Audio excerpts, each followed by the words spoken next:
Hi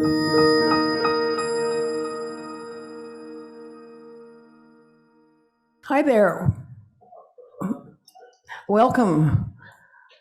It's so great to be back at the Bay Area Book Festival in real life. We have two wonderful short story authors with us this afternoon for short stories in search of belonging. I think the feeling of where you belong has been very prominent in recent months and years, so I'm looking forward to our conversation. A quick reminder, those of you here in real life, turn down your cell phones. And welcome to our virtual audience. We are live streaming today. I know a few people who are out there, so hi, a special hi to you all. I'm Jane Ciabattari. I'll be your moderator for the session. I'm the author of a short story collection called Stealing the Fire. I write a column for LitHub and have contributed regularly to BBC Culture, NPR, and lots of other places. I'm currently a vice president of the National Book Critics Circle and also a former president of the NBCC. I'd like you to join us in welcoming all of these wonderful authors with us today, Ethel Rohan and Colin Barrett, and also in thanking Culture Ireland for their generous sponsorship of this discussion. They have made this whole event possible for us, and we're very pleased. After our conversation, you can join our authors for a book signing. The books are from East Wind Books. And also, if you're watching us via live stream, you can arrange for books on bookshop.org. You know, to begin, I'd like to just send a shout out, a toast, and whatever to the writers and teachers of writing and the students of writing and the readers out there, because especially for the 250 authors who've been gathered in Berkeley this weekend, now more than ever, we need stories and storytellers. We're going to spend an hour focusing on short stories that explore the theme of belonging, finding home, which is particularly resonant at a time of dislocation, loss, and separation. It's a theme shared by these two authors, both of whom write very eloquently about belonging and home in all its dimensions. Short story maestro Colin Barrett, on my far left, has become a New Yorker staple with his razor-sharp, emotionally exacting tales. Colin grew up in County Mayo.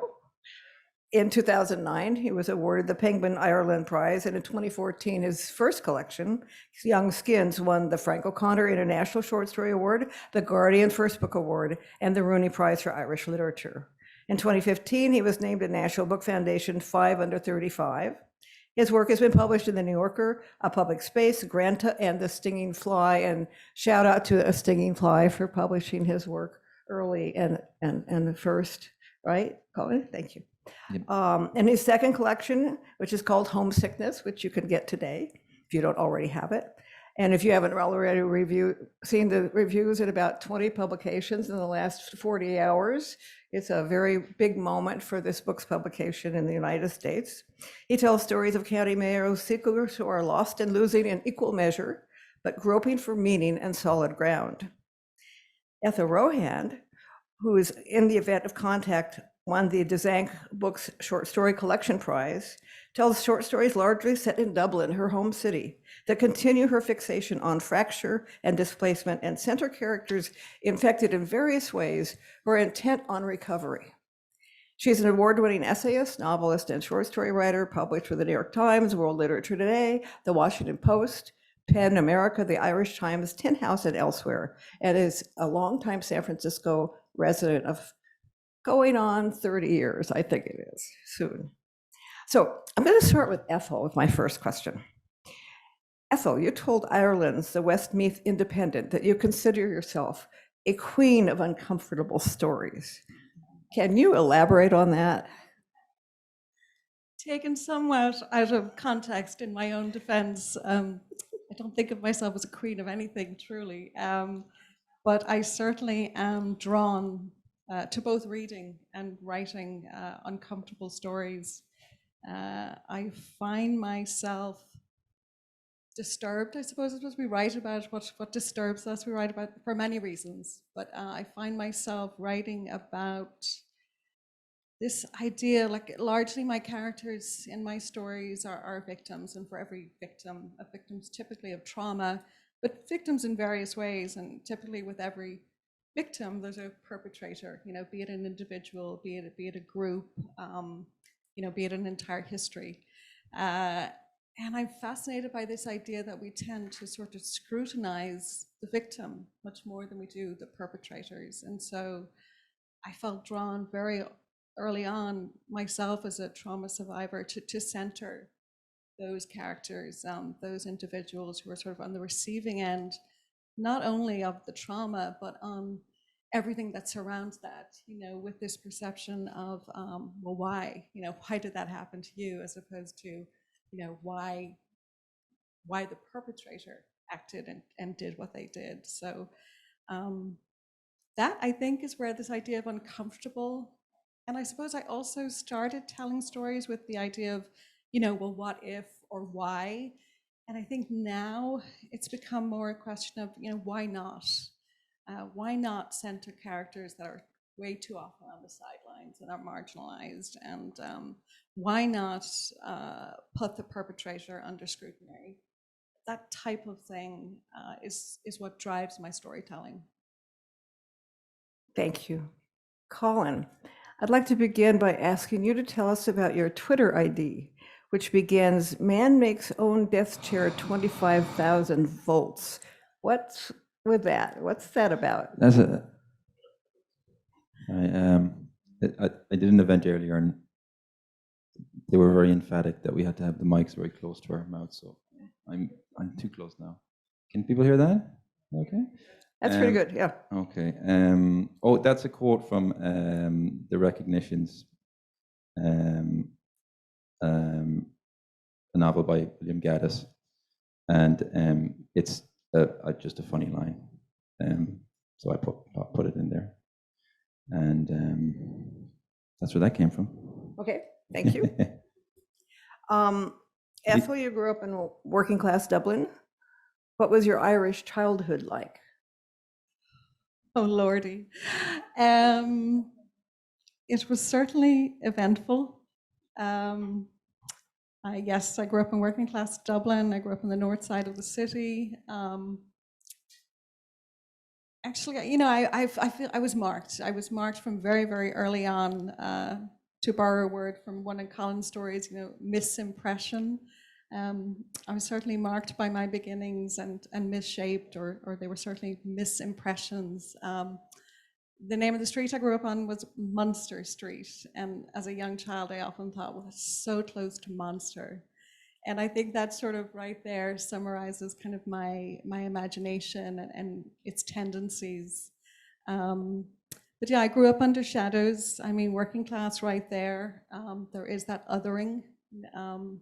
It's been interesting, actually, the past couple of days. I've heard more conversation around class and classism and around accents than I probably have before, and they deeply resonate. They felt very personal to me. So really fascinated by those conversations about how, our accents and how we speak can identify so much about us. And being from working class North Dublin, typically you only had to open your mouth and you would be identified, like your accent was a signifier of your class and where you didn't belong, the various spaces.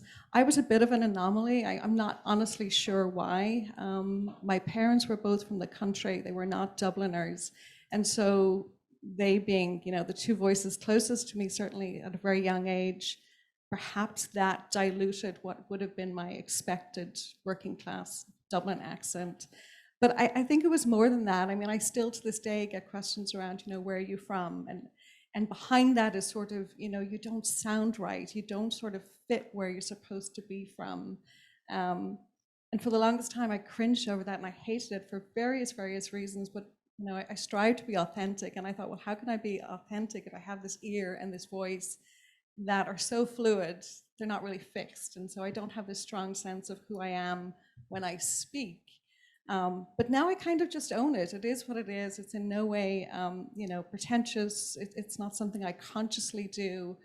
I suppose that's a bit of getting older, to just learn to accept things. And now I'm kind of proud of my voice. Why not? It makes me me. And perhaps through my writing is when I do feel the most authentic and feel the most distinct in my voice.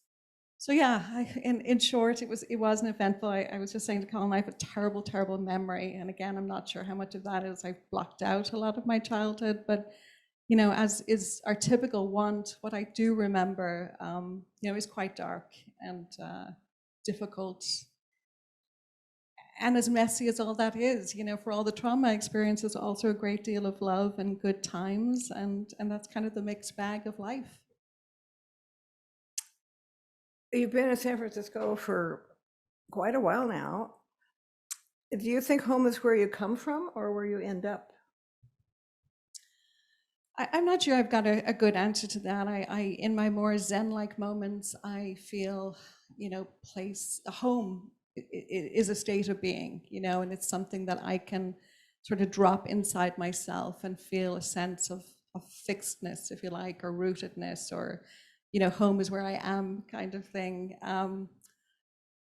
But I think my more honest experience of that, my lived experiences, it's, home's a sense of grief, and it's not fixed, and it keeps sort of changing. My life is here, my family is here now, my husband, my daughters, my friends, my communities. So I am very fixed here, and yet in my imagination, I think in my bone marrow, I'm Irish and I'm Dublin. And it's okay to be that varied. I think I'm now the product of a hybrid culture. And again, I'm learning to sort of not resist that or not struggle with that and accept. Your story collection is called In the Event of Contact. Can you tell us where you came by that title? In my stories, I'm very, very drawn to strangeness, and I love twisting expectations. I think that's what all good stories do, and that's what all good art does, among other things. But I think it surprises and it startles, and I love dissonance. I love things that shouldn't go together and often wonderfully go together. And so this idea of in the event of contact, I think there's a sort of expectation in the event of. It's like in the event of my death or whatever, but I don't think one expects in the event of contact. And again, so much of my stories are about contact in its various forms, whether it's absence or it's necessity.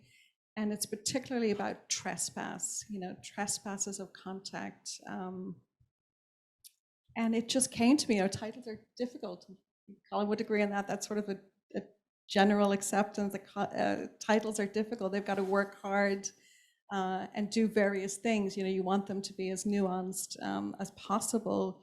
It just came together for me. The collection as a whole, once I hit on that title, it's like a puzzle piece, like a Rubik's Cube, like everything just came together, and it really solidified for me, this is what the individual stories are about, and this is what the collection is about as a whole. So that idea of in the event of contact and particular types of contact that mark us, that stay with us. Colin, you grew up in County Mayo, am I right? Yes. Just double checking. Oh, Be clear absolutely. on that one. But you were born in Canada and spent some early years in Toronto, Yep. where you live now. Where I'm back, Right. yeah. How has your time in Ireland shaped your work?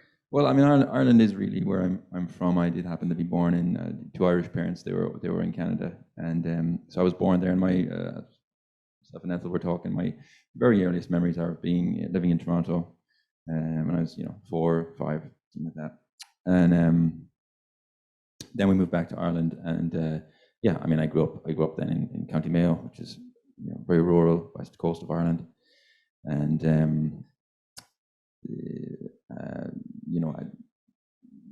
I went to college. I lived in Dublin for a good decade after I was finished college, and we met my wife there, and we had started a family, and we ended up just going back to Toronto about 5 years ago. Again, she's Irish, but just for her work. So I could, it's doubly easy for me to go because I can write anywhere, and you know, I happen to have dual citizenship, so all that stuff was quite easy. So yeah, it's been, and that's where it's been the last 5 years, yeah. But that doesn't seem, it sounds like a long time, but it doesn't feel like a long time. I still feel very new to Toronto, and you know, the pandemic doesn't help because everything just goes into deep freeze for 2 years. But you know, it's really only now, like 5 years in, that I'm beginning to get a sense of, I'll visit places I haven't been to in a while in Toronto. You know, just some part of the city that I was last in 3 or 4 years ago, and there's a residence then, because you have a memory of it. It's no longer new, and you're beginning to build a nest of deeper memories, a reservoir of memories, and I think that's where, like, that's certainly where my writing comes out of. You know, my formative experiences, where my personality was shaped, where I was shaped, which is obviously growing up in a small town in the west and of Ireland. And so I find you do need those, you know, people often think you need a good imagination to write, and you don't need a good memory either, because I'm very bad at, like, you know, directions and the places and names and the places of people. But like you build up a buried store of sense memories, sense impressions, associations, resonances, and you know, all that Proustian stuff he talks about. And that's certainly where my writing comes out of. And so it's the vast majority of my writing, not all of it, but the vast majority of it so far is still very much rooted in those, you know, the people I grew up with among, and their temperaments and everything. So that hugely informs the work. Would you think that you're writing from memory, but you're doing what Toni Morrison called rememory, We're going back into memory and constructing from within it? Yeah, I mean, I think it's something like it's kind of funny because you can get hung up on the idea of accuracy, you know, like getting the facts right. And I, very early on in my writing, just because my memory is bad and I'm lazy, I just didn't worry too much about, you know, even now, like I in the stories, I use place names of you know, well, the village I'm from, the towns I'm from, the outlying areas. But you know, I don't know it all exactly, and you know, I didn't get hung up on having the distances exactly right, or the exact name of the street, you know, off a certain, you know, road. I kind of leave that a little bit fluid. And you know, my own excuse for that is I kind of, again, it's how I'm being honest or being authentic to my memories of it, or like, which is like a dream. It's all the proportions are kind of wrong, and there's gaps, and then there's incredibly vivid bits, and I try to, even, you know, my stories are the realism, they're, you know, the genre of realism and whatnot, but I mean, I do like to have that sort of dream, even if it's only apparent to me, that sort of malleability under it. It's generative, and it helps me write. I find it easier to go in there, and then I think I think my writing would be quite, again, I'm so lazy, so I'm just making this up in my head in advance of ever doing it. I think a plethora of research, even for something as mundane as, you know, getting street names right and stuff, just would inhibit my writing in some way. And I may not be right about that, but I'm very happy to work from the sort of impressionistic stream of my memories. I have to ask you, there's a story in which a fellow named Danny comes back from some sort of being prepped to be a pro athlete, but it doesn't work out, and he goes back to his home village, and he and his brother are checking in with his girlfriend, and his girlfriend has gone off somewhere, and they ultimately end up, the girlfriend and her friend, in one car, and he and his brother in another car, and they're up the coast, and there are wind turbines, and the wind turbines are being repaired, and Danny has his first hit of weed.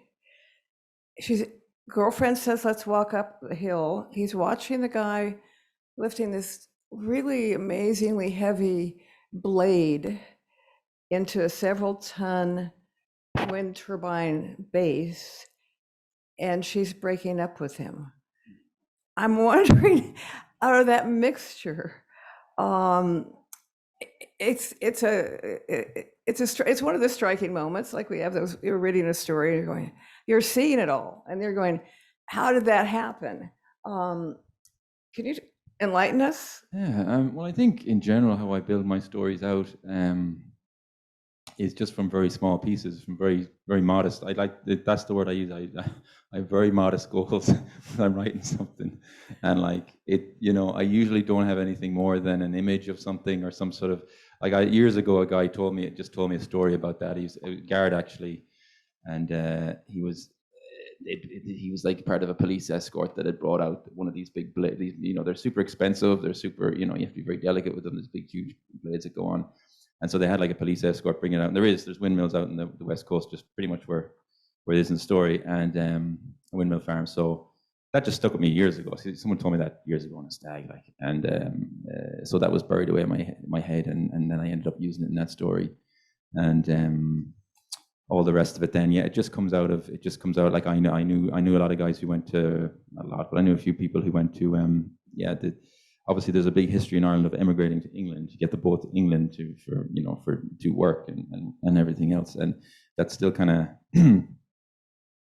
it's not as I guess as prevalent a trend as it was maybe like in the 80s and 90s when Ireland was in a permanent recession, and a lot of people just had to emigrate, that to come to the US, to come to England, but it just struck me that there's still kind of a current of that with in particular soccer players. Like I knew guys who went, and they're only the kids going over, they're like 12, 13, younger, and they kind of have to live in between, so the character in that has kind of spent 5 years on and off in England. He's already kind of almost alienated, or not quite, doesn't feel like he doesn't quite fit in. He's only 18, he's come back home to a small town, but he feels like a person out of place.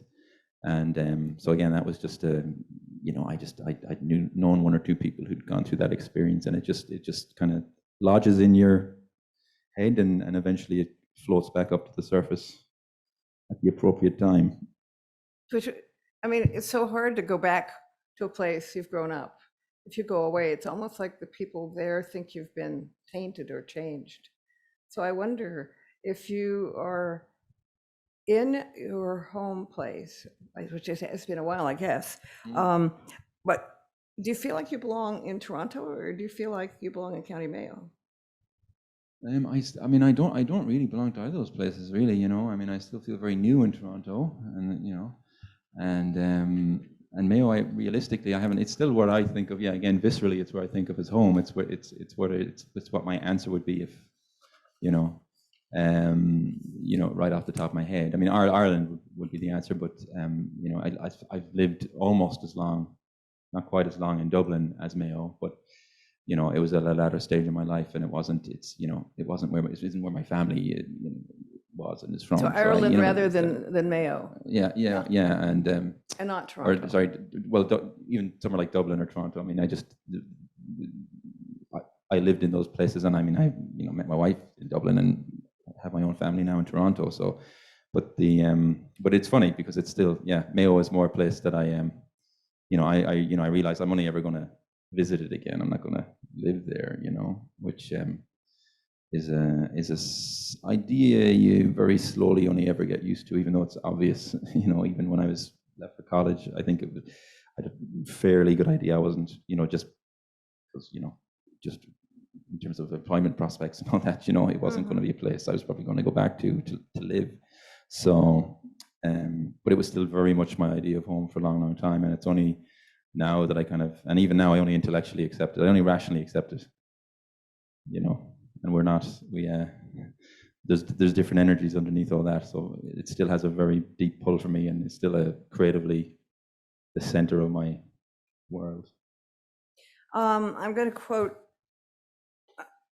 a fellow who's a really wonderful critic named Harrison Kane, who reviewed this new book in the Minneapolis Star Tribune, and he said, "We know these characters because we hear and see them in perfect clarity. They're not homesick as much as sick of home." Can you tell us yourself what you meant when you chose the title Homesickness? Yeah, like Ethel was saying, it's kind of a difficult process because you're both afraid of summing them up or reducing them in some way, but then you have to try and have a title that has something to do with them. So you need an umbrella. Yeah, it's hard, and I always just ask someone else to, because my editor picked the title of my first book, Young Skins, which was very, which totally worked as a title. But it was a phrase that was in the manuscript, but I hadn't, I hadn't thought of it as a title. So I was just hoping that would happen again. But I did pick Homesickness, and I didn't think too much about it. It just seemed to, when I was finishing up the stories and trying to put them together and put them in order, see what would work, what I felt like would be a good flow if one is inclined to read it, chronologically, start with the first story, and you certainly don't have to, but Homesickness seemed to, they're still all mostly set in Mayo, and most of the characters are from there, but I think, unlike my previous stories, they do have more, like, as I said, the character Danny, he's only a kid, but he's been away and come back, so home isn't as secure a place, it isn't as fixed a place, emotionally, to the characters, even if they're still there. It's a much more, they all have much more, the characters in the story have much less secure and more ambiguous and ambivalent an idea of home, as opposed to in my first book, Young Skins, which was full of young people, young men who were very, they were like dying to get off the leash. They were very frustrated where they were, but nonetheless, they were very comfortable and very secure in where they were, if that makes sense, they were very embedded, whereas the characters here, some of them have been away, some haven't, but home is a much more tenuous idea to them, I think. It makes me bring me Ethel, because so many of your stories are set in Ireland, although you've been living in San Francisco all these years, and I wonder about the process through which you conjure up those stories, and are they from memories as well? A lot of it is, well, not so much memory. I do return regularly. My husband's Irish, and we're both from large families, and we're the only one from each of our families who left Ireland. So we have a very large brood and a big calling back there. So we return regularly. So that has sort of kept me, if you will, in tune with the culture and the society. And yeah, I don't know why my imagination just goes back to Ireland repeatedly when the various sparks come to me of stories. I finished 2 novels, one set in San Francisco and one set in the wider Bay Area. The first one I couldn't sell. It doesn't know what it wants to be. It's sort of a psychological thriller, but it fails, and I couldn't sell it. And the second one, I'm about to go out with it. I'm a lot more hopeful about that. So it's not that my imagination or my storytelling is fixed in Ireland, but it seems to be innate in me. It's sort of like my default setting, if you will. And I think I consciously made an effort with the 2 novels I mentioned that, okay, this is not going to be in Ireland. And sometimes when you set any mandate for yourself with storytelling, like for me, a repeated pattern would be, the mother figure. And I often set out and it's like, I'm not writing about a mother. I'm not writing about dysfunctional families. And that's the very thing I end up writing about. But I have pulled off 2 novels, whether they're published or not. I've done the work. I've done the beginning, middle, and end of 2 novels that are set outside Ireland. So I'm pleased about that. I'm thinking of your story, Rare But Not Impossible, Ethel. In that story, Margot goes back to Dublin from New York City for a wedding, and she stays with her very traditional Catholic parents, and she hides the news of her recent abortion. So I'm thinking about Margot's dilemma, and what is it that she finds away from home, and does that include the freedom to make choices for herself? Yeah, I think anytime you move away with home, there's an inherent freedom. You get to begin again, and in a lot of cases, you get to begin again kind of on a level playing field, as in you can, for example, being Irish, as I mentioned earlier, from North Dublin, and having certain signifiers, like if they couldn't identify my accent in Dublin or beyond, it was, well, where are you from? And as soon as I said Vibspra, they're like, ah, and all the assumptions kind of followed. So when I came to America, I had somewhat of a stronger Irish accent back then, and I would get comments like, oh, you're Irish. And it was this with this warmth and this welcome, and there was such anonymity to it. Like they couldn't tell my class, they couldn't tell my background. And I personally just felt so hopeful and so grateful and so excited by the idea of I can start again. And part of that was this, my own struggles with unworthiness or my past pain, that I felt I could shed all that. And of course, you can't, not as easily by moving place, that it all comes with you. So I felt a freedom, and that's true of Margot in that story. She moves away from kind of a claustrophobic family setting where she is an only child, and she moves to New York and has a life there. And unlike my own move, hers was more driven from the need for career-wise. Like, she was ambitious. She kind of saw her life where it was going in Ireland, and no, I want a bigger life. I want to be more successful in my career, etc. So she goes to New York. She owns her own hair salon, and she's got a really good life there. But she's still very connected. She adores her parents. Her parents adore her. So there is that pull. Is there freedom? More of it? Yeah, I think so. You're coming back to home, and you're coming back to a community that sort of knows the previous you. And you're judged accordingly, and they're remeasuring you. They're kind of taking a new take of you each time they see you. And are you still the same? How have you changed? And you touched on that earlier, Jane, that idea of leaving being seen as a form of betrayal. I've definitely felt that, both within my family, within my community, and in a broader sense of, you left. There is that. I don't know if it's harsh criticism, but there's certainly there is criticism in it. Yeah. I'm thinking about, Colin, you say that in your second book, people are not as fully embedded in the sense of the place where they grew up, but they can go back, or they think about it a lot. And I'm thinking about, in your story, the 10 or the two brothers, you write, Ben still viscerally equated Ballina with home, the place he could always come back to. If, as had happened to his little brother, everything fell apart, his actual life still was now in Dublin. So that's your sense of place and where you belong is sort of explored in that story. That's kind of how I thought about it for a long time. It's like, if everything goes to hell, I can always go back to Mayo. My mother let me in, hopefully. Yeah. She'll let me have the room again, my childhood room. And it's a very, silly, naive thought, but also a very kind of comforting one in a weird way, even when you're ostensibly an adult. I was in my 20s and had that sort of idea. And it's just a roundabout way of preparing yourself to actually try and do what you want to do or move forward with your life in some way. So it's always nice to think that the opposite, that nothing is irrevocable, and you can always go back. And I guess that's my emotional connection to home. It's, as I say, it's nothing to do with what's rational or what's plausible or what's actually going to happen, but there's still that thread there. And I think that's how we all tend to live our lives. We all live in our heads, we all live in our memories. And that's certainly where I write out of. And you're lucky as a writer that you get to lean into those tendencies that we all have, but usually the everyday world means you can't dwell on them.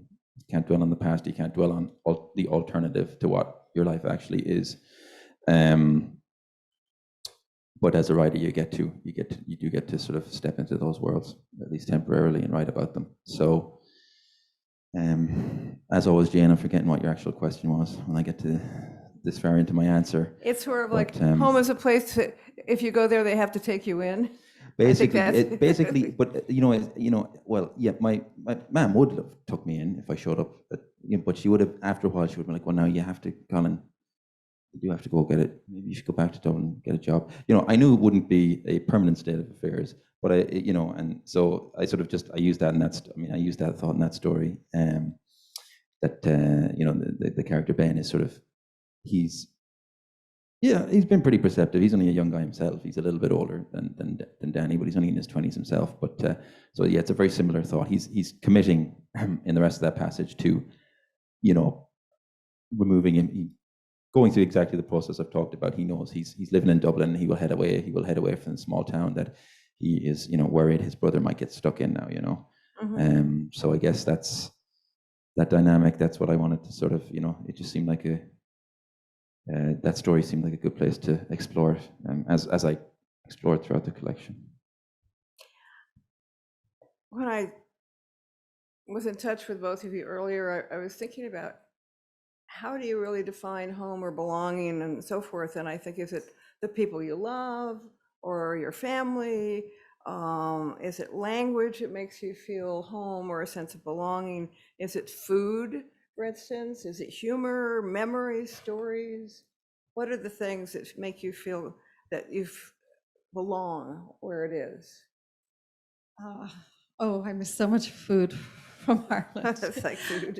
It's way more accessible now, and I miss food. I miss the humor, the wit, the rhythm of things. There's much I miss. But what is home? Colin and Jane, you made several references to the short story and to the character Danny, and while it's true, I feel that after his years in England and he comes back home, one of the things that alienates him is that sense of failure, I feel. So in a way, he takes that on, and it's a barrier between him and kind of everywhere else and every place else. He's sort of now got this cloak, if you will, of failure. I didn't make it kind of thing. And I think there's some shame that's maybe not fully explored, but it's certainly alluded to in the story. And I wonder now, at this stage in my life, how much of my sense of not belonging and not being able to define home or say, I am now home, this place is home to me. I wonder how much of that is, I'm reluctant to say choice, but I think there is some part of it that I feel like my earliest memories are of not belonging, of being on the outside of things. I always felt so unliked. Like any room I was in, I felt like I am not liked. I never felt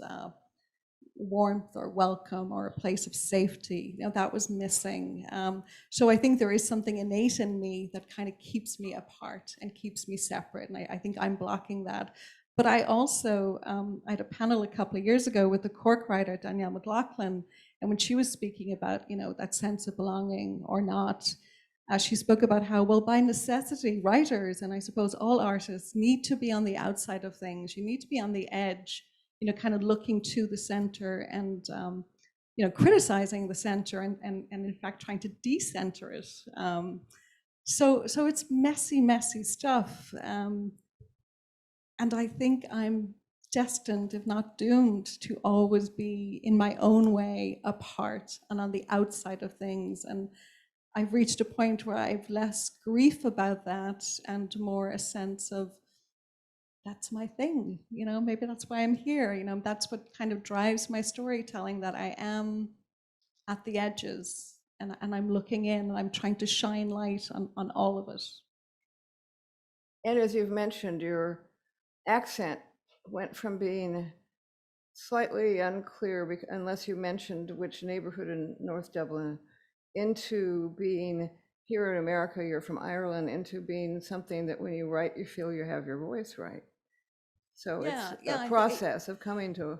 Actually, thank you because I would say writing is the one place where I do feel I belong. It's probably the only place where I feel I fully belong, when I'm inside the story. And then, of course, it's no longer about me, it's everything about the characters and the world building. But I think I have that sense of belonging. The only place is in storytelling. Mm-hmm. Colin, how about you? Do you feel comfortable? Not necessarily, but you don't have to be comfortable. That's the wrong word.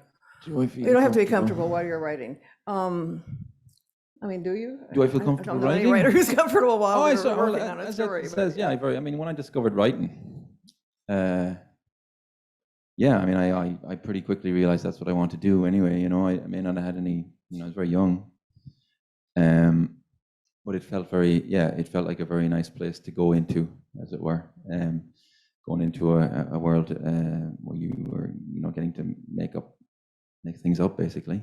And I enjoyed being a reader as well as a writer. But you know, for very early on, I was kind of doing both. And yeah, I think the same thing. I think I could probably go feeling like a little bit of an outsider. We moved around a bit. It's the usual thing, you know, you move around a bit, so you know, you're the stranger in a small town, you're the unknown quantity for a while. And definitely I think, you know, that thing that writers are encouraged to do, you know, I wasn't living in Mayo, and I hadn't been there for a long time before once I started writing about it. You know, as I say, I didn't go into exile like to Berlin or somewhere like that, or, you know, the US. You know, I just went to Dublin, but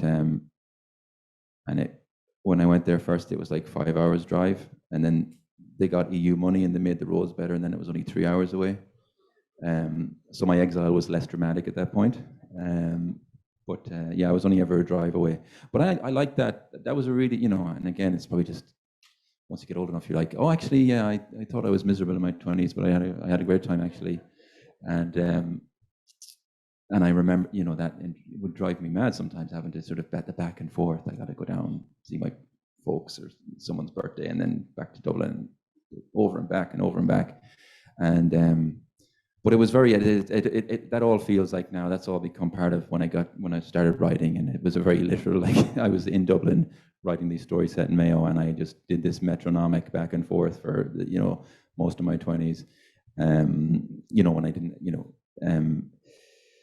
and it's all blended into one now in my head, you know, and it's definitely where I being between really helped, you know. I don't even know if I think of it in as clear-coded terms as being an outsider and an insider, but being between, being in transition. There's something about that was very... Or carrying home with you. Yeah, carrying it, but even just that going towards it and being in it and then leaving again, and just that sort of, you know, I don't know if I'm explaining it very well, but it just even just like the fucking bus ride I used to get, or the train journey, just going across this largely flat middle of Ireland, slowly concave, and then it slowly gets higher, but it just seems flat when you're in it. But and then it's, you know, it gets more rugged and varied around the coast. But all of that is just all mixed up in my memory with my sort of formative writing and finding my voice and finding a subject matter. And so it was kind of, it's not like I was, you know, it was not as far away from it as, I mean, that's what you're saying, you still go back, and, you know, in this day and age, thankfully, you can, you know, it is one thing one can do, you can go back and forth pretty regularly. But that back and forth, that something about that was very, very important in me finding myself as a writer. I have another kind of question for you guys. I'm wondering which short story authors you read today. Well, fellow contemporary Irish writers, I read a lot, but Kevin Barry, who I know Colin knows well, a big fan of Kevin Barry, Danielle Mclachlan, Cork writer, who I mentioned earlier, and Louise Kennedy, who her first short story collection came out just last year. The End of the World is a cul-de-sac. I just love it. She's originally from Northern Ireland. She's lived a long time in Sligo. So again, we're sticking with that theme of migration and emigration. She's moved around and has a sense of that sort of hybrid culture, what it is to be from two places, and two very distinct places, even though they're within the island of Ireland. Being from Northern Ireland and then moving to the Republic is quite the leap in many ways, socially and politically. So yeah, they would be contemporary Irish writers, Bay Area writers. Laurie Osland in San Francisco came out with a short story collection. It's a few years old now, but I still dip back into it now and again. It's called The Bigness of the World. Laurie Osland, she's excellent. Yeon Lee lived in the Bay Area for quite some time, Chinese-American author. Yeah. She's, Oakland, yeah.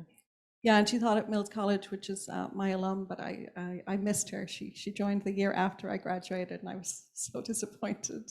But I've met her, actually. I've met her more times in Ireland at various festivals than I have in the Bay Area, and I know she's moved now some time ago from the Bay Area. But yeah, Yeon Lee, Brian Washington, he's another great author. His short story collection is Lost. I think that came out a couple of years ago. Queer Southern Black writer, great. I think that's kind of it for on more of the contemporary. I mean, early influences would be the likes of Flannery O'Connor, Raymond Carver, Joyce's Dubliners. That was sort of the first time, my first concrete memories of a teen of really coming to love the form was Dubliners. Colin? Yeah, I mean, I love. My reading has been very patchy the last couple of years, just with everything. Got a couple of young kids, and they were at home with me for most of the pandemic, and so. You read to them? Oh, I read to them. Read I can give you okay. Thomas the Tank Engine still goes now, the classic. My son still loves the ones by the original, like, I can't remember his name, he's a reverend or some kind, and he wrote them in the 30s or 40s or whatever. And my son still really enjoyed those, and anyway, I'm not going to talk about all the, there's one called Please Mr. Panda, he's a big fan of right now, and it's about learning to say please. It's a panda who has donuts, and all the animals who don't say please don't get any donuts. But the animals who do get donuts. I think it's something similar. I mean, I won't. It's the same kind of thing. So I haven't been, as up to date really.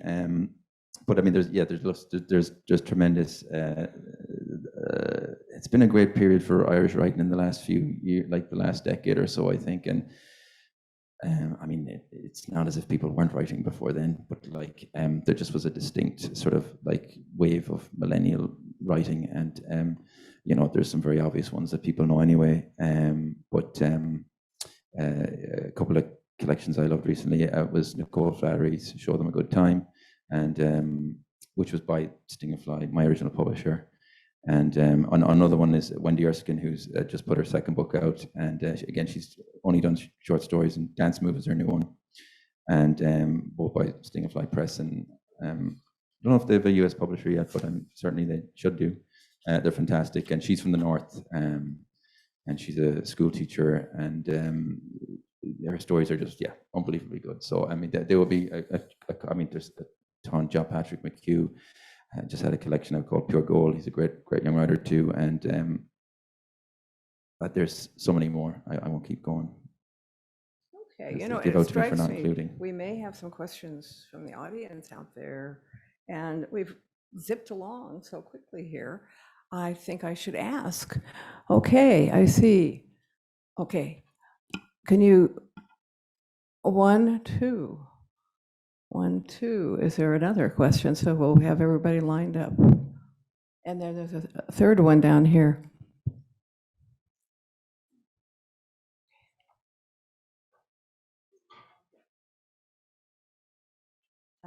This is more of a craft question. Craft question. You want me to hold it? Okay. Yeah, it's a craft question. Talking about things that are maybe more sensational than belonging. The idea of being dispossessed and being othered and being unwelcome, those things kind of roll off the tongue a little easier because they are so physically energized. But when you talk about being belonging as somebody who doesn't, and I can hear from what you've talked about, we don't feel maybe terribly welcome in even communities where we're born into.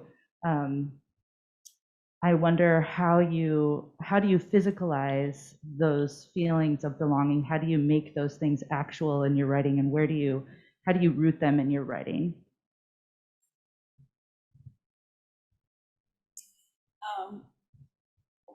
It's a great question.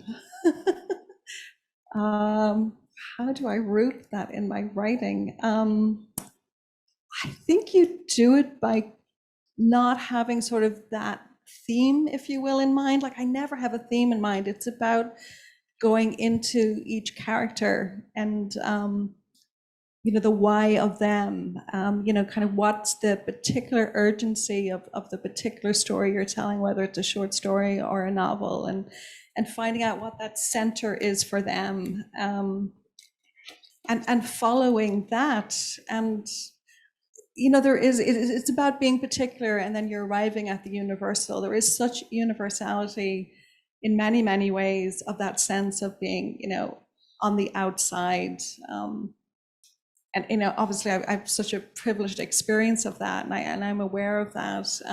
But I think it is universally true that we all struggle with just that need to belong and be accepted, and to have that dignity, that sense of self-worth, etc. So a lot of the ailments, if you will, they're common to all of us. We all suffer, and perhaps suffer differently, but that's a core truth. We suffer. And so it's getting into the character and telling their story as, I suppose, as honestly and also as generously as possible. And it sort of just plays out.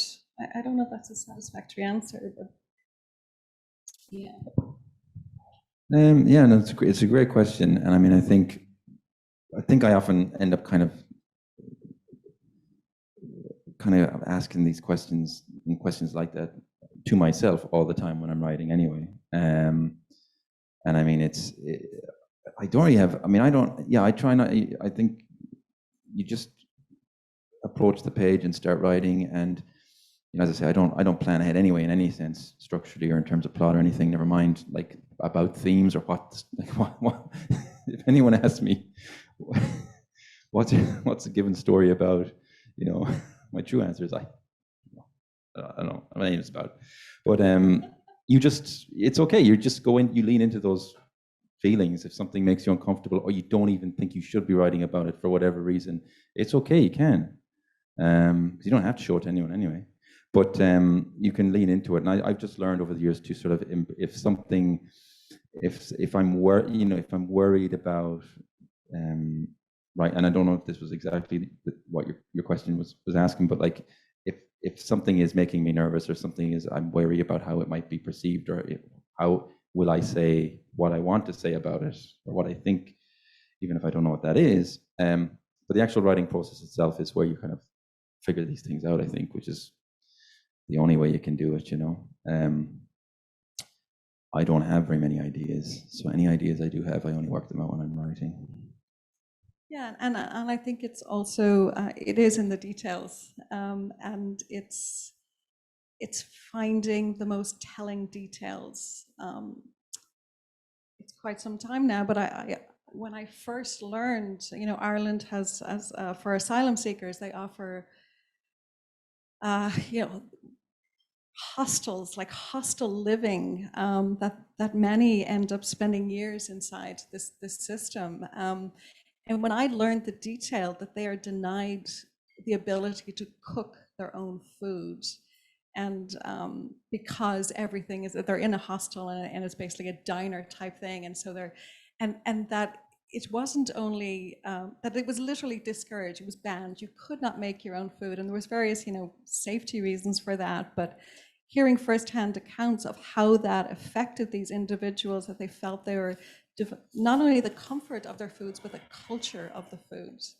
And I wouldn't be equipped to tell those stories, but that to me was an incredible spark. Like, that was an incredible detail of how one could convey the sense of, arriving at a country and supposedly being embraced, as a place of refuge, and then to be denied that core detail. Like, that would be an incredible way to convey to your readers the various impacts and constrictions and problems around not belonging.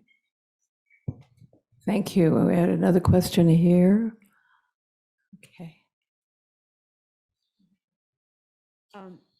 I was hoping that you each could say something about just the genre of short stories, why you write short stories, how did your writing evolve into landing on that genre. I'm a huge short story fan, so I would love to hear what you think about when you're deciding, or how you decide to write a short story. If you're, you have said that you have written a couple of novels. I don't know about Colin, if he's written any novels, and if not, why landed on short stories, which a lot of writers do. A lot of writers are pretty much solely short story writers. So thanks.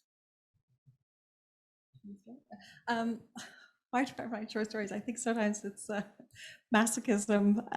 It can feel like a form of torture. I don't know. I don't plan anything. I do start from the sparks that I've mentioned, and it's usually a tiny detail that, for whatever reason, drives me to the page. And so if I don't know where I'm going, I can't know whether it's a short story or a novel, and yet I somehow do. And I know very early on, and that sort of then what follows from that is you're giving yourself a much smaller space. You're much more constricted. And as you're making choices, you know, it's not necessarily about expanding, you know, because we've got to expand over the course of a novel. It's about, you know, how can I make this constricted space work as much as possible to tell a story? Like, it gets back to sort of, you know, what does a story have to be of value? And that, you know, that there's increased pressure within the smaller frame of the short story. You know, how do I give it its utmost value in this short space? I've just loved the short story. I didn't, you know, working class, I didn't grow up in a house of books. My parents weren't readers. My first exposure to books was textbooks through school. And I have 2 older brothers, so I would read their textbooks. So I read a lot of the classics as a very young teen. And so my exposure to the short stories would have been through school. And I think that's probably how I first came to Dubliners. But, you know, one of the core stories on the curriculum back then was Frank O'Connor's Guests of the Nation. And they left such impressions on me, you know, and I was sort of just wowed by this idea that something so small could have such an effect on me. And so I came to them first as a reader. And there's a part of me that I'm so frustrated by the form, you know, I'm so sort of, I'm constantly challenging myself to do better when I write them. And it takes me a very, very long time, because the idea that I'm finished, you know, and then what do I do with them kind of thing. So it's a scary form, and it would be easy for that to repel me, but it constantly pulls me back in, and I think I will always be challenging myself to do it better. So if you will, it's a little bit of a love-hate relationship that I have, but I'm primarily a lover of them as a reader. Yeah, same thing. I love the form. I think, yeah, I read a lot of poems and novels when I was like a teenager, and then I think short stories are what I came to last. You know, just I literally happened to not start reading them consistently until, I don't know, I was in my 20s at some point, and I'd wanted to be a writer for years already. At this point, I was writing bad poems and trying to write bad novels. And then I just, you know, found people like Flannery O'Connor, Janice Johnson's Jesus Son, or a few, you know, collections, and just was fell in love with the form, you know, by reading wonderful examples of them. And I like, I mean, I like the things that I think can make them difficult sometimes for readers, is that, like, they don't give a full, you know, they don't answer all the questions of necessity about they're an active reading experience, like poetry. You know, you're getting a language, a thing happening in language. It has plot, it has characters, like novels do, but they don't have the scope or the breadth or the immersiveness of novels. Even though they can have huge emotional impact. I mean, you know, a great story can blow you away, can have a visceral impact. The way that it's, you know, a novel has a different kind of impact. It's cumulative. If it's, you know, making very broad generalizations here, but yeah, it just had something of the intensity. It has an intensity to it. You can't tell a full story, so as Ethel said, it's kind of it can be difficult to know what details to leave in, and of course, all the ones you got to leave out in order to have the ones you leave in work. But I enjoy writing that way. I enjoy trying to unpuzzle them that way. My stories aren't mysteries, but they're trying to write them. You do have to find that key.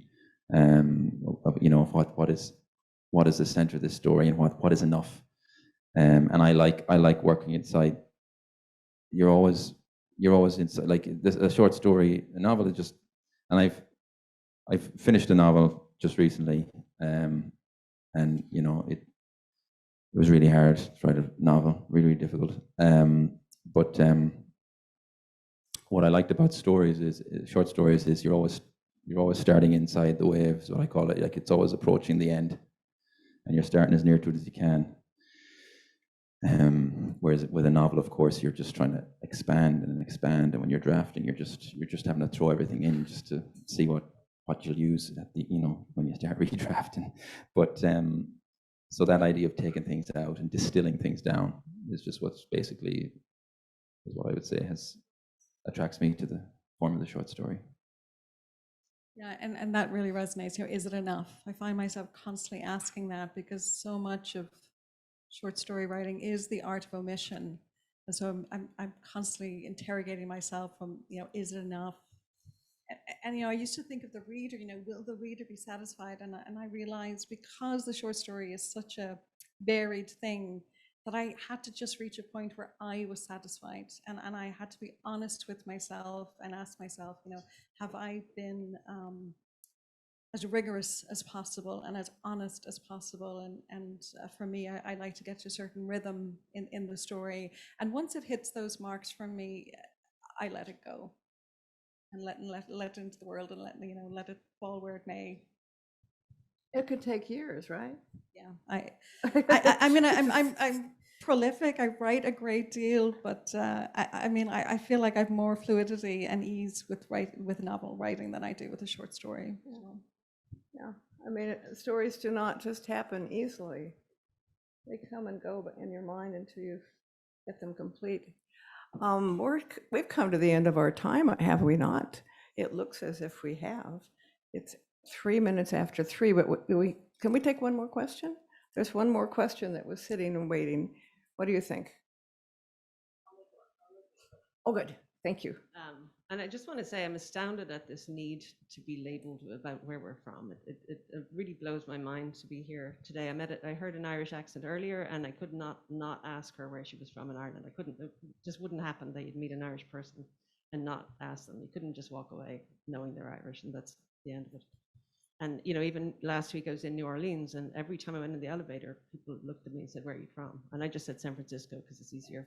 But that's the end of the conversation then. It's like, so this need for labeling of where, not where we belong, but where we're from, is quite astounding. And this, just listening to all of this.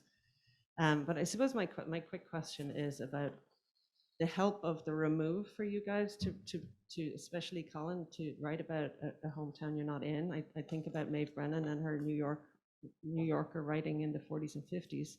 Like, she's been walking on those laneways in Wexford last week, and she hadn't been there for years, but she could be, you know, somebody who lives there, and she lives in Manhattan. So I wonder if could you write the same stuff if you were in Ireland? I would imagine maybe not, but I just wanted your last few words on that. And are you sick of people asking you about your Irish identity? Would you prefer if sometimes if you weren't hampered by having to carry that label around? That's like 5 questions.